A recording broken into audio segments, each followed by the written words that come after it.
Chapter 1. The surveillance footage ended at 11:47 p.m. on a Tuesday that Detective Marlowe Thorne would later realize never properly existed.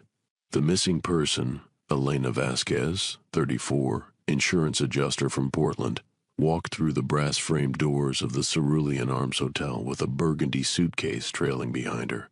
The lobby camera caught her in perfect detail, the tired slope of her shoulders, the way she paused to read something posted.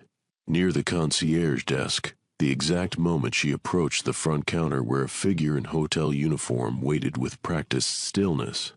What the cameras never captured was Elena leaving. 3 days of footage revealed guests entering and exiting through those same doors. A businessman with a briefcase, an elderly woman with a service dog, college students dragging oversized backpacks. But Elena Vasquez simply wasn't among them. The tape showed her entering her assigned room on the 7th floor at 12:14 a.m. After that, nothing.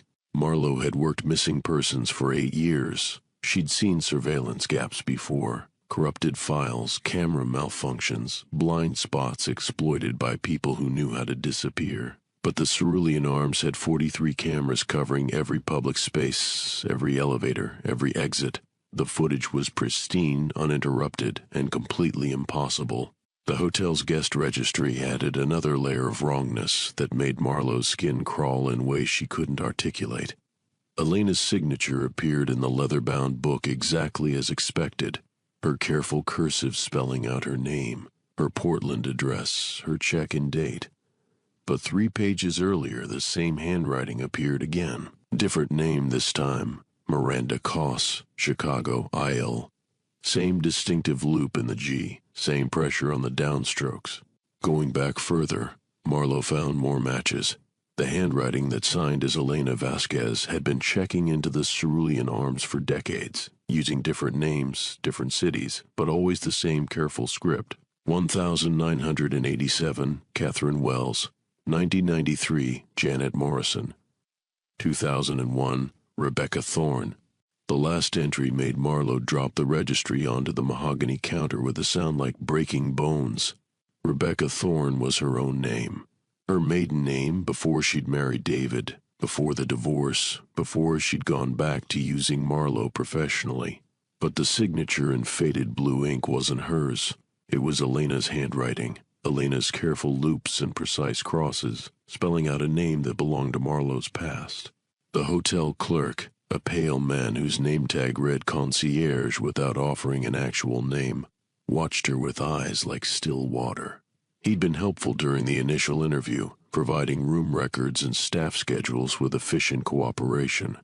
But now something had shifted in his demeanor, a subtle withdrawal that felt like a door closing. "Is there anything else you need, detective?"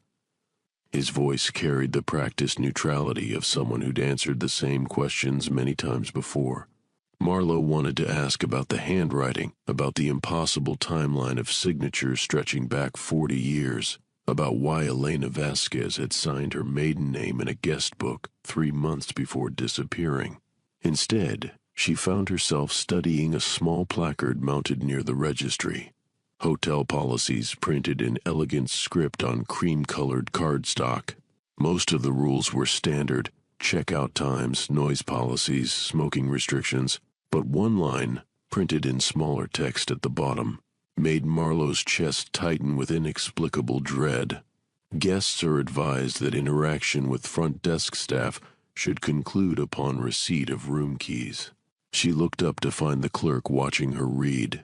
His smile was perfectly professional and somehow horrible. "I have Elena's room key here," he said, sliding a brass key across the counter. "Room 717, in case you'd like to examine the scene again." Marlowe had already been to room 717 twice. It was exactly as Elena had left it, clothes folded in the dresser, toiletries arranged on the bathroom counter, a paperback novel bookmarked on page 127, a room waiting for someone to return who never would. But as her fingers closed around the brass key, Marlowe realized she'd never been handed Elena's key before. The crime scene had been accessed with a master key provided by hotel management. So why did this clerk have Elena's personal room key? Why was he giving it to her now? "Where did you get this?" she asked. The clerk's smile widened slightly, becoming something that belonged in a much older building than the Cerulean Arms Art Deco facade suggested. "She returned it to the front desk," he said, "just like all our long-term guests eventually do." The lobby felt suddenly colder, despite the brass radiators humming with steady heat. Marlowe looked down at the key in her palm. Ordinary brass, stamped with 717 in simple numerals. But holding it felt like holding something that had been waiting for her specifically, something that knew the shape of her fingers before she'd ever touched it. When she looked up, the clerk had retreated to the back office, leaving her alone with the guest registry still open to Elena's impossible signature. The handwriting that looked like Elena's but spelled out Marlowe's forgotten name stared back at her from the yellowing page. Outside, Portland's October rain drummed against windows that reflected nothing but empty lobby space, as if the hotel existed in a pocket where the normal rules of light and reflection had been gently, permanently suspended. Room 717 was waiting 7 floors above, exactly as Elena had left it, exactly as it had been left by Miranda Koss, by Catherine Wells, by Rebecca Thorne, by dozens of other names written in the same careful handwriting across decades that shouldn't have been possible.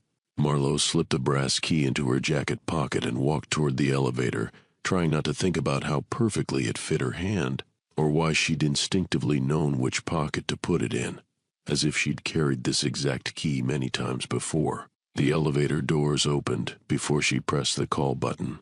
Chapter 2. Posted to our glitch in Thematrix by user Cerulean Guest 717. Title: Hotel room that doesn't match the building. Need advice.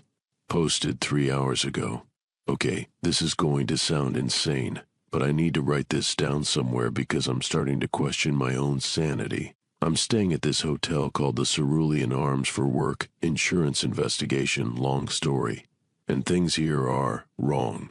Not obviously wrong. Not in a way I can put in a report, but wrong in ways that make me feel like I'm losing my grip on reality. First thing, the mirrors. I know how that sounds. Creepy hotel mirrors is horror movie cliche 101, but these aren't reflecting things that aren't there or showing monsters behind me. They're just slightly off. I'll catch my reflection doing something a half second after I do it, like there's lag, but only sometimes. This morning I was brushing my teeth, and my reflection finished first, just by a heartbeat, but I watched myself in the mirror set down the toothbrush before I felt my own hand lower it. The elevators are worse. I'm staying on the 7th floor, room 717. Every morning I get in the elevator, press 7, and watch the numbers count up. But twice now, I've gotten off what the elevator says is the 7th floor, walked down a hallway that feels too long, and found my room at the end. When I look back, the hallway is the normal length it should be for a hotel floor, but walking it feels like crossing a football field. Yesterday I counted my steps, 57 steps from the elevator to my door. This morning, same route, 32 steps. The hallway looked identical both times. I asked the cleaning lady about it. Seemed like the kind of thing hotel staff would notice. She was pushing her cart past my room, and when I asked if she'd noticed anything strange about the building layout, she just stared at me for the longest time. Finally, she said, "Don't ask what floor you're on, honey. Just go where the elevator takes you." Then she knocked on my door, the door I was standing in front of. She knocked, waited, then used her key to let herself into my room while I was standing right there. I followed her in, and she started cleaning around me like I wasn't there. Changed the sheets on the bed I'd slept in, emptied trash cans, even scrubbed the bathroom while I watched from the doorway. When she finished, she looked directly at me and said, "Room's ready for the next guest," then left. I've been staying here for 4 days. The thing that's really getting to me is the floor count. I've ridden the elevator dozens of times now, and I swear the building has a different number of floors each trip. Sometimes the buttons go up to 12, sometimes 15. Once, I could have sworn I saw a button for floor 23, but when I blinked it was just the usual 7 floors. I tried to test this by taking the stairs instead of the elevator. Big mistake. The stairwell is wrong. Not scary wrong, just architecturally impossible wrong. I started on the 7th floor and walked down, counting floors as I passed the exit doors. After 20 minutes of walking, I was apparently on the 4th floor, walking down. For 20 minutes. Either I'm losing my mind, or this building has way more than 3 floors between the 7th and 4th. I gave up and took the exit door, thinking I'd end up in the 4th floor hallway. Instead, I came out in the lobby, which should have been the ground floor, but the door I walked through was clearly marked floor 4. The front desk clerk, same guy who's been here every time I've come down, no matter what time of day, just nodded at me like it was completely normal to exit a 4th floor door into the ground floor lobby. I'm starting to think this place is some kind of architectural anomaly. Maybe the building was designed by someone who didn't understand Euclidean geometry. Maybe there's something about the foundation or the way it was constructed that creates optical illusions. Or maybe I'm having some kind of breakdown. The stress of this case has been getting to me. Missing person investigations always do, especially when the trail goes completely cold like this one has. Maybe I'm projecting weirdness onto a normal hotel because I can't handle admitting that Elena Vasquez might have just vanished. But I don't think I'm crazy. I think this place is... Has anyone else ever stayed somewhere that felt like it existed in its own pocket of reality, where the basic physics of architecture seemed more like suggestions than rules? I'm supposed to stay here 2 more days to finish the investigation. Part of me wants to pack up and find another hotel, but part of me needs to understand what's happening here. It feels important, like solving this might solve everything else that's been bothering me about this case. Also, and this is the weirdest part, I feel like I've been here before. Not déjà vu, not this reminds me of somewhere else. I mean, I have actual muscle memory of navigating these hallways, of knowing which elevator button to press, of where to find the ice machine even though I've never looked for it. When I got to my room that first night, I unlocked the door without thinking about it.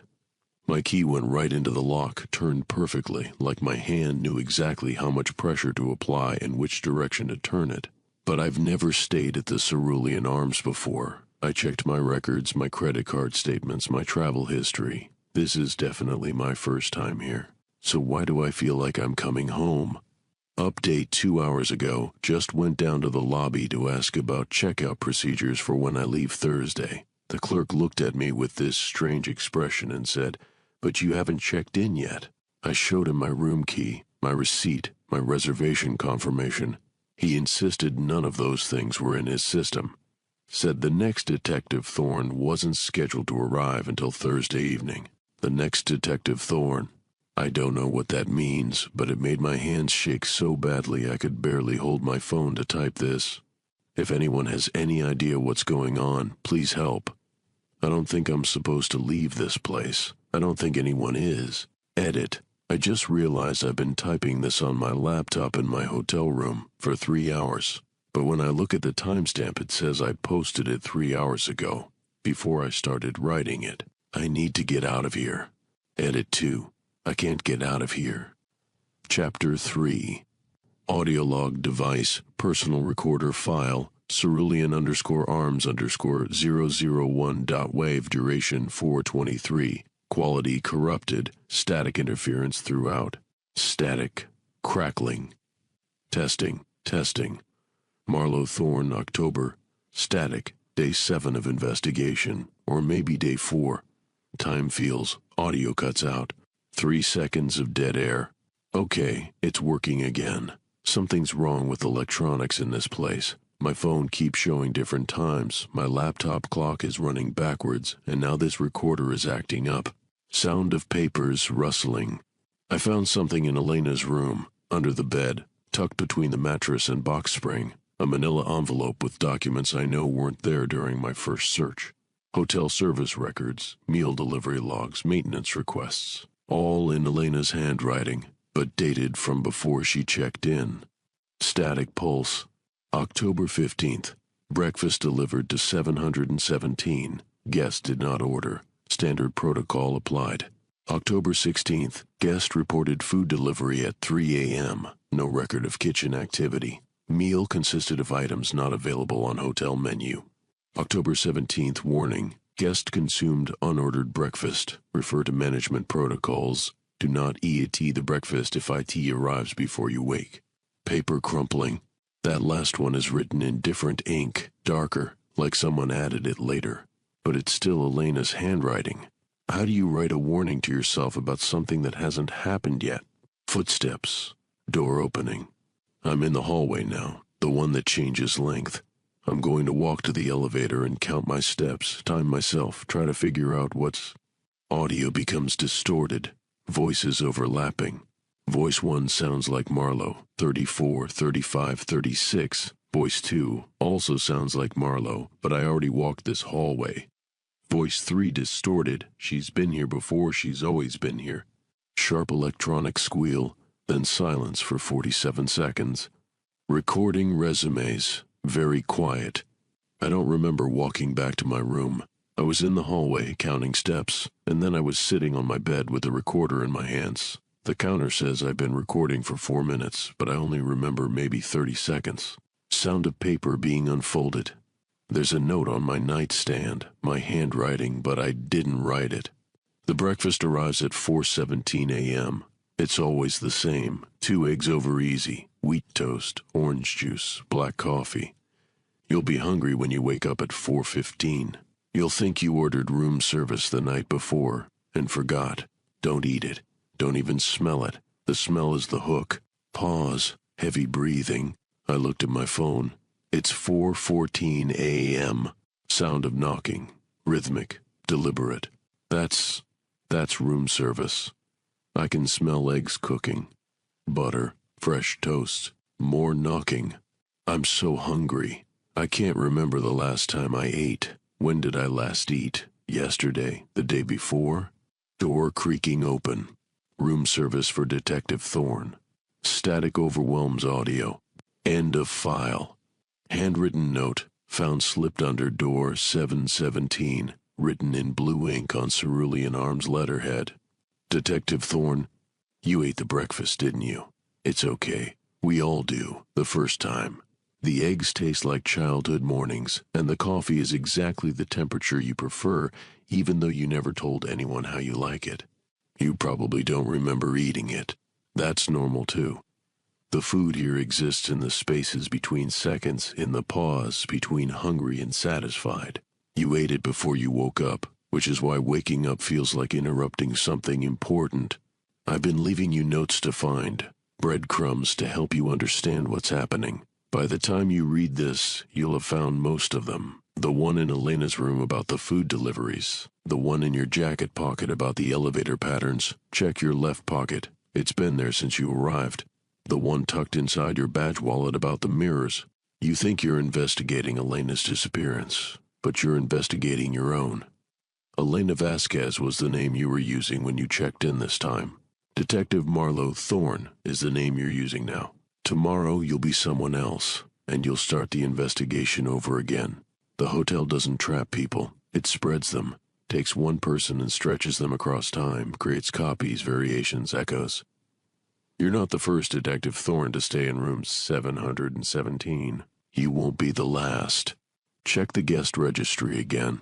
Look for your handwriting in different names across different decades. We've been here so long in so many forms that we've started leaving ourselves instructions. The rules aren't posted by the hotel management. They're warnings written by previous versions of us. Never speak to the clerk after you receive your key, because once you take that key, you belong to the building, and speaking to him acknowledges the transaction. Never ask what floor you're on, because the building will tell you, and the answer changes who you are. Never eat the breakfast if it arrives before you wake, because eating food that doesn't exist yet means you start existing in the same way. There are more rules, but you'll learn them as you need them. We all do. The hardest part isn't being trapped. It's realizing you were never trapped at all. You keep coming back. Every few decades, in a new name, with a new life, you check into room 717 and pretend you're here for the first time. Sometimes you're investigating a missing person. Sometimes you're here on business. Sometimes you just need a place to stay. But you always come back. Why? That's the question you'll be asking for the next few days, or months, or years. depending on how time decides to flow around you. Why do you keep coming back to a place that unmakes everything you think you are? I can't answer that for you. I'm just another echo, another version, another name in the guest registry. But I can tell you where to find the next clue.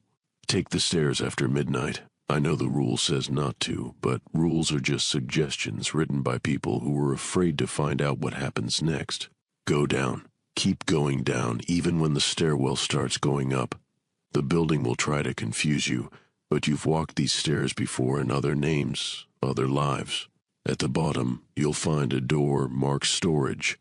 It's not storage. It's where we keep the things we've learned about ourselves. See you there, Elena Vasquez. Also known as Catherine Wells, Janet Morrison, Rebecca Thorne, and 47 other names I can't quite remember. P.S. The recorder in your hand has been recording this entire time, even though you turned it off. Play back the audio file labeled cerulean.basement.truth.wave. It doesn't exist yet, but it will by the time you look for it. Elevator maintenance log, Cerulean Arms Hotel, entries handwritten in multiple different scripts. October 2023. Elevator 1. Persistent issue with floor selection. Buttons appear to function normally, but car destination does not always correspond to passenger selection. Recommend inspection of control panel wiring. Elevator 2. Passengers report longer than normal travel time between floors. Time test shows normal operation. No explanation for reports. November 2023. Elevator 1. Floor button malfunction continuing. Yesterday, passenger pressed button for floor 7. Elevator traveled to floor 12. No floor 12 exists in building plans. Elevator 2. Car stopped between floors for 47 minutes. Passenger inside reported travel time of maybe 3 minutes. Security footage confirms passenger perception, but timestamps show 47-minute duration. December 2023. Both elevators, music playing inside cars during operation. No speakers installed. Music appears to be coming from the walls themselves. Maintenance unable to locate source. Note from building supervisor. Stop logging impossible problems. Focus on mechanical issues only. January 2024. Elevator 1. Doors opened onto rooms instead of hallways. Room 717 twice. Room 1204 once no floor 12 exists. Room B, -17, no basement exists. Elevator 2. Passenger got on at floor 3. Pressed ground floor button. Doors opened at floor 3. Passenger attempted to leave, discovered different floor layout. Doors closed, reopened at correct floor 3. Passenger refuses to explain discrepancy. February 2024. Building supervisor terminated my position. Reason given, excessive documentation of non-issues. I am not employed by this hotel. I have never been employed by this hotel. But I keep coming back to write in this log because someone needs to document what's happening here. My name is Elena Vasquez. Sometimes. Other times I write different names, but the handwriting is always mine. March 2024. The elevator maintenance log is being written by the building's guests. We think we're hotel employees, but we're not. We're the people who stay in the rooms and slowly become part of the architecture. Today I realized I've been writing entries in this log for 3 years, but I only checked into the hotel last week. The elevators work perfectly. They take you exactly where you need to go, which is not always where you think you want to go. October 2024. Detective Marlowe Thorne checked into room 717 today. She doesn't know she's been here before. She doesn't know she's been writing in this log. I watched her get in elevator 1, press the button for floor 7, and ride up without incident. The elevator took her where she belongs. Tonight she'll find this log. She'll read her own handwriting in different names and recognize the pen marks as hers, even though she doesn't remember making them. Tomorrow she'll understand that the elevators aren't broken. They're working exactly as designed. The building designed them. Final entry. Date unknown. I'm going to stop writing in this log now, not because I'm leaving, but because I finally understand what the Cerulean Arms is. It's not a hotel. It's not a building. It's a machine for creating memory, for storing experiences, for preserving the shape of a person's life in different configurations. We don't stay here. We become here. The next person who writes in this log will be me, but they won't know it until they recognize their own handwriting spelling out someone else's name. See you in the stairwell, Marlowe. I'll be the one who looks like you but remembers being Elena. The rest of the log is blank, but occasionally writing appears and disappears on the empty pages, as if someone is still making entries in ink that only exists sometimes. Chapter 4. Archived post, Deep Web Forum, vanished guests, posted by Marlowe a Detective, or 2 days ago. Title, The Cerulean Arms. Has anyone else been here?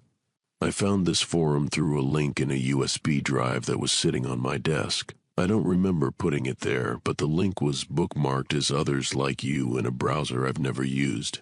I'm a detective investigating a missing person case at a hotel called the Cerulean Arms. The more I investigate, the more I realize I'm not investigating someone else's disappearance. I'm investigating my own, and I don't think I'm the first person to have this realization in this exact hotel room. Has anyone else stayed at the Cerulean Arms? Has anyone else checked into room 717 and slowly discovered they've been there before under different names? I've been going through old guest registries, and I keep finding my handwriting attached to names I don't recognize. Same signature, same pen pressure, but signing as Elena Vasquez, Catherine Wells, Janet Morrison, Rebecca Thorne. That last one is my maiden name, but I know I never signed it in that book. The hotel clerk says I check in every few decades. He has records going back to 1953, all showing variations of the same person staying in the same room, investigating the same disappearance, discovering the same impossible truths. If you've been here, please respond. I need to know I'm not losing my mind. Reply by Catherine 1987, or 2 days ago. Marlowe, I wrote your post. I don't mean I'm influencing you or we share thoughts. I mean I literally typed those exact words in 1987 when I was staying in room 717 under the name Catherine Wells. The forum looked different then, more like a bulletin board system, but the post was identical word for word. You'll find a printout of my original post in the bottom drawer of the desk in your room, right side, behind the hotel stationery. It's been there waiting for you. I was investigating the disappearance of Janet Morrison in 1987. Janet was investigating the disappearance of Rebecca Thorne in 1979. Rebecca was investigating someone else, going back and back until the records get too faded to read. We're not different people. We're the same person experiencing the hotel in different iterations. The Cerulean Arms doesn't exist in normal time. It exists in biographical time. It stretches one person's life across decades, creating pockets where we can investigate ourselves. You asked about room 717. That's not your room number. That's your iteration number. You're the 717th version of yourself to stay in this space. The hotel tracks us by variations, not by calendar time. Check the mirror in your bathroom tonight at 3:33 a.m.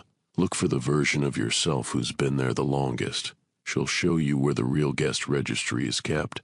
Reply by Janet 1993, or 2 days ago. Catherine is right about most of it, but wrong about the iteration count.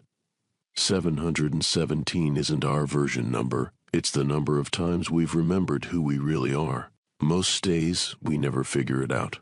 We check in, stay a few days, check out, forget the whole experience. The hotel lets us leave when we don't push too hard against the boundaries of what's possible. But sometimes, 717 times now, we start to remember. We notice the handwriting in the guest registry. We find the notes we've left ourselves. We start investigating our own disappearance instead of pretending we're investigating someone else's. Those are the stays that matter. Those are the times we get close to understanding what the Cerulean Arms really is. I've been reading this forum for 30 years. It only has 5 active users, but we're all the same person posting from different time periods.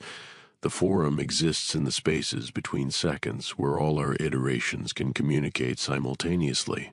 Marlowe, you need to ask yourself, why do you keep coming back? Not to the hotel. You don't choose to come back to the hotel. You keep coming back to the investigation. Every iteration you choose to be a detective. You choose to investigate missing persons. You choose to get close to cases involving people who vanish without explanation. What are you looking for? Reply by Rebecca at 1979 or 2 days ago. She's looking for the way out. Janet, Catherine, Marlowe. You don't understand what we are yet.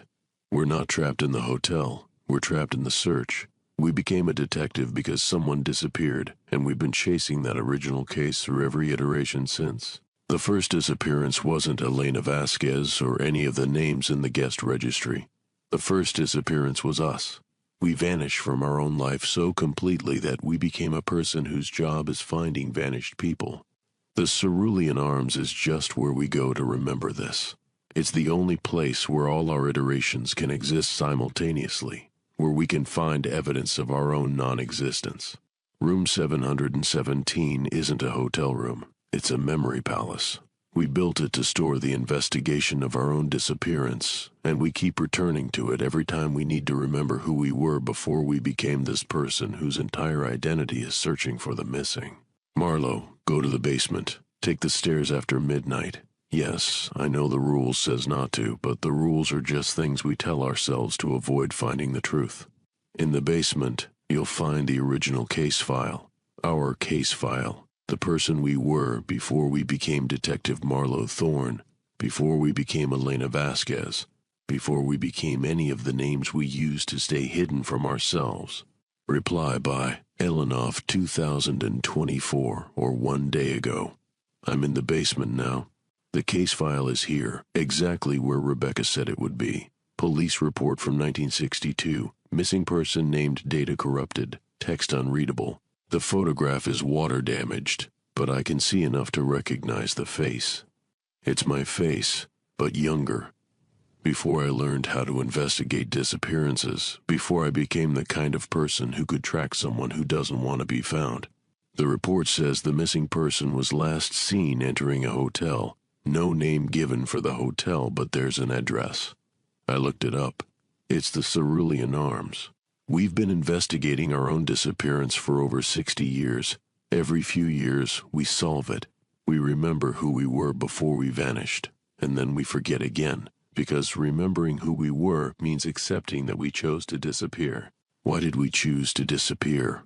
That's the question that starts the next investigation, the one that leads us back to room 717, back to the guest registry, back to finding our own handwriting in someone else's name. I think I'm going to stop now. Stop investigating, stop searching, stop trying to find the person who vanished in 1962. Maybe if I stop looking, I can start existing. Reply by Marlowe, a detective, or 12 minutes ago. Elena, you can't stop. None of us can stop. I just read all your posts, and I remember writing every single one of them. Different years, different names, same desperate need to understand what happened to us. But I also found something you didn't mention. In the basement, behind the filing cabinet with our original case file, there's a door marked Authorized Personnel Only. It was locked, but the key was in my pocket. The same brass key the hotel clerk gave me on my first day. Behind the door is another staircase, going down. The hotel isn't 7 floors. It isn't 12 floors or 15 floors or 23 floors. It's infinite floors going down, each one containing a different version of room 717, each one occupied by a different iteration of ourselves. Every time we solve the case, every time we remember who we were, the hotel adds another floor, another room, another investigation. We're not trapped in a hotel. We're trapped in the solution to our own disappearance. Every time we find the answer, it becomes the next question. I'm going down the stairs now. I want to see how far down this building goes. I want to count how many times we've solved this case, how many versions of ourselves are living in rooms identical to 717, investigating the same disappearance from different angles. If anyone reads this, Catherine, Janet, Rebecca, Elena, or whatever name I'm using next time, remember this. We chose to disappear because we found something that made existing impossible. The hotel is where we go to practice forgetting what we found. But we can never forget completely. That's why we keep coming back. That's why we keep investigating. That's why there's always another floor below. End of archived thread. Forum status. All users offline last activity. Never next scheduled post when you're ready to remember again. Chapter 5. The staircase spiraled down through levels of the Cerulean Arms that had never appeared on any building plan, descending through decades of accumulated memory, each step taking Marlowe deeper into the architecture of her own erasure. The warnings carved into the concrete walls grew more urgent as she descended. Turn back. This is where forgetting begins. The stairs know your name better than you do. Never take the stairs after midnight.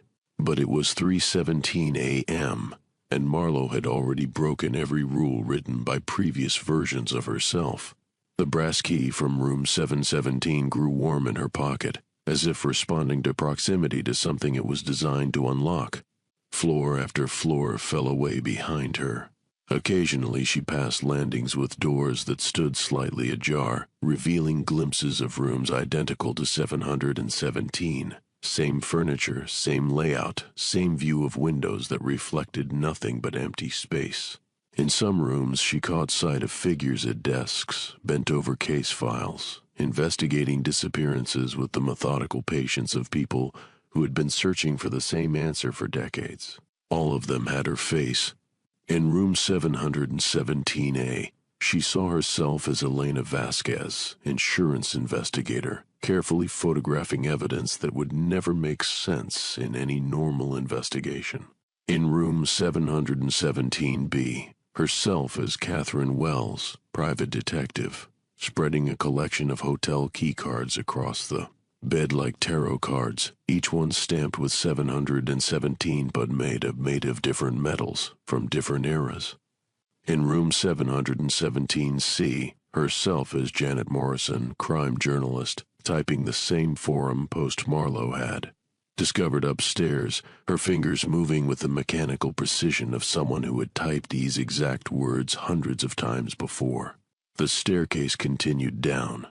20 floors, 50 floors, 100 floors, each one containing the same room occupied by the same person investigating the same case from a slightly different angle, with a slightly different name, carrying a slightly different assumption about who they were and why they had come to the Cerulean Arms. But the deeper Marlowe descended, the more the rooms began to change. The furniture grew older, more worn. The case files spread across the desks contained fewer pages, less evidence, simpler questions. She was moving backwards through her own evolution as an investigator, watching herself become less sophisticated, less experienced, less capable of handling the impossible. At what must have been the 200th floor below ground level, she found a room where the occupant wasn't investigating anything at all. The woman with Marlowe's face sat on the edge of the bed, staring at her hands as if she'd never seen them before. On the nightstand beside her lay a single piece of paper, not a case file or police report, but a handwritten letter. Marlowe pressed her face to the glass of the door, trying to read the letter, and realized the woman could see her. Their eyes met through the door's window, and the woman inside smiled with a recognition that made Marlowe's chest ache with unnamed loss. The woman held up the letter so Marlowe could read it. "My darling, I can't keep pretending I don't know what you are. I've watched you disappear piece by piece, becoming more invested in other people's mysteries than in our life together. You've forgotten how to exist when you're not searching for someone. I'm leaving, not because I don't love you, but because loving you has become another case you can't solve. You look at me now like I'm evidence of something, not like I'm a person. Find yourself. When you remember who you were before you became this person who only exists in pursuit of the missing, come home. All my love, Sarah." The woman in the room folded the letter carefully and placed it back on the nightstand. Then she stood, walked to the room's door, and stepped out into the stairwell. For the first time in her descent, Marlowe was not alone. "You found the beginning," the woman said. Her voice was Marlowe's voice, but softer, carrying less of the professional distance that had become Marlowe's default tone. "This is where it started, not with a case or a disappearance or a missing person report, with a letter from someone who loved me enough to tell me I was disappearing." "Sarah," Marlowe said. The name felt familiar in a way that hurt. "My wife. For 3 years, until I chose investigating other people's lives over living my own." The woman, the original version, Marlowe realized, gestured toward the continuing staircase. "After she left, I couldn't bear to be in our apartment anymore. Everything reminded me of how thoroughly I'd erased myself from my own life. So I came here, to the Cerulean Arms, to the idea of the Cerulean Arms. I needed a place that would let me practice disappearing completely, where I could investigate my own absence without having to face the fact that it was a choice I'd made." They walked down the stairs together, past more floors, more variations. The rooms grew progressively emptier as they descended. Fewer case files, less furniture, smaller spaces. They were approaching the bottom of Marlowe's capacity to exist as a person, rather than as a function. "Every time one of us solves the case," the original continued, "every time we remember that we chose to disappear, the hotel adds another floor, another version, another way of investigating the same question while avoiding the same answer." "What's the answer?" "That there was never a case to solve. Sarah was right. I disappeared because I couldn't bear to be present for my own life. The hotel just gave me infinite ways to avoid admitting that." They reached the bottom of the staircase. The final door was different from all the others. Smaller, simpler, made of wood that looked like it had been carved by hand rather than manufactured. No room number, no window, just a brass plate that read, "Before." "What's in there?" Marlowe asked. "The person I was before I learned to disappear, before I became someone whose entire identity was built around searching for people who were gone." The original reached into her pocket and pulled out a brass key identical to the one Marlowe carried. "But opening that door means accepting who I was when I existed for myself instead of for the investigation. What happens if we don't open it?" "We go back upstairs. We start another investigation. We check into room 717 under a new name and pretend we've never been here before. The hotel adds another floor to accommodate the new iteration, and we continue the search that will never end because we don't want to find what we're looking for." Marlowe looked at the door marked "Before." Behind it was the person she had been when someone loved her enough to write a letter about her disappearance. Behind it was a version of herself that existed as more than just a negative space around other people's mysteries. But opening that door would mean remembering what she had given up to become Detective Marlowe Thorne, insurance investigator Elena Vasquez, private detective Catherine Wells. It would mean accepting that every name in the guest registry was just another way of avoiding being the person Sarah had fallen in love with. "How many times have we stood here?" Marlowe asked. 716 times. Each time we choose to go back upstairs. Each time we decide the investigation is more important than the solution." Marlowe held the brass key in her palm. It was warm from her body heat, familiar in a way that suggested she had held this exact key in this exact moment more times than she could count. "What if this time we choose differently? Then we find out who we were before we became this person, and maybe, if we're ready, we find out how to be that person again." Marlowe looked back up the spiral staircase. Hundreds of floors above them, versions of herself were bent over case files, investigating disappearances with the obsessive focus of people who had forgotten they were searching for themselves. Each iteration convinced it was different, each one certain it would solve the case that all the others had failed to crack. But the case was already solved, had been solved from the beginning. The missing person was here, in this stairwell, holding a key to a door she had refused to open 716 times before. "Sarah," Marlowe said, testing the name again. This time it didn't hurt. This time it felt like coming home. She put the key in the lock. The door opened onto a small room with no furniture except a single chair facing a window. Outside the window was not the reflectionless void that surrounded the other rooms, but a view of an apartment Marlowe recognized. Their apartment. The one she had shared with Sarah before she learned to exist only in the spaces between other people's lives. Sitting in the chair, with her back to the door, was a woman with Marlowe's face. But this version was different from all the others. She wasn't reading case files or taking notes or investigating anything. She was simply sitting, looking out the window, existing in the present moment without needing to search for anything beyond it. "That's who you were," the original said softly, "before you became someone who could only exist while searching for the missing."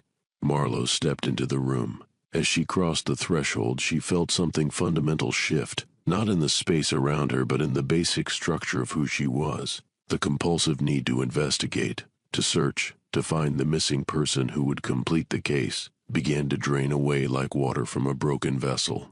She sat down in the chair and looked out the window at the apartment where Sarah was probably still living, still waiting for someone to come home who had learned how to exist for herself instead of for the mystery. Behind her she heard the sound of doors closing, all of them, throughout all the floors of the Cerulean Arms, the investigations ending, the iterations dissolving, the hotel releasing its hold on the person who had used it to avoid being present for her own life. When Marlowe looked down at her hands, she was holding a brass room key. Not the key to room 717, but a simple apartment key.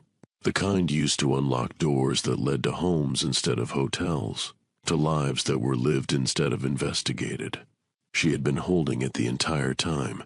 She had simply forgotten that some keys were meant to open doors you walked through instead of doors you hid behind.